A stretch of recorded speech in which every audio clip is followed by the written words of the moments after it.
অন্তরাদির বিয়ে বলে কথা আর আমরা মজা করব না সেটা কখনো হয়? চলো আজকে তোমাদের সাথে আইবুড়ো ভাতের একটা ছোট্ট পর্ব শেয়ার করে নেব। আর এই যে দেখে নাও, তার আগে আমাদের মিষ্টি ব্রাইডকে কি মিষ্টি লাগছে দেখো দেখতে।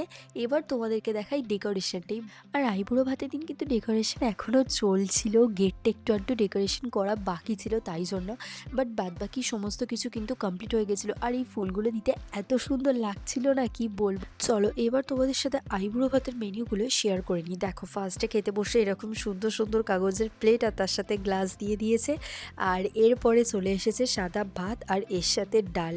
আর লেবু দিয়ে মাখিয়ে কাজবাড়ির ডাল খেতে কিন্তু আমার খুবই ভালো লাগে। আর এর সাথে যদি থাকে বাদাম দিয়ে আর পাঁপড় দিয়ে আলুর চিপস, তাহলে তো ব্যাপারটা একদমই জমে যাবে। এরপরে নেক্সট আইটেমে ছিল আলু দিয়ে ফুলকপির তরকারি। আর উইন্টারে কিন্তু ফুলকপি অনেকের কাছেই ভীষণ ভীষণ ফেভারিট। মাছের আইটেমের মধ্যে ফার্স্টেই ছিল কাতলা কালিয়া, যেটা খেতে খুবই ভালো ছিল। আর আর এরপরে ছিল সর্ষে পাবদা। আর পাবদা মাছের স্বাদটা কিন্তু সেই স্বাদ ছিল।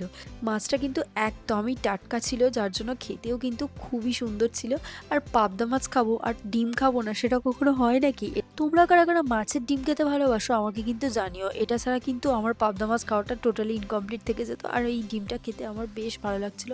আর তারপরে আমি টুকটুক করে খাচ্ছিলাম। আর খেতে খেতে কিন্তু শেষ পাতে চলে এলো আমসত্ত্ব খেজুরের চাটনি আর তার সাথে পাঁপড়। আর শেষ পাতে ছিল পায়েস আর তার সাথে বর্ধমানের এই সন্দেশটা। আমি কিন্তু বেসিক্যালি একদমই মিষ্টি লাভার নই, বাট এই সন্দেশটা খেতে এতটাই ভালো লেগেছিল যে আমি দুটো নিয়ে খেয়েছিলাম। দিদির বিয়ের ইচ অ্যান্ড এভরি মুমেন্ট কিন্তু আমি তোমাদের সাথে শেয়ার করব। আর দেখতে হলে চ্যানেলটা কিন্তু সাবস্ক্রাইব করে রাখতে ভুলো না। সো চলো টাটা।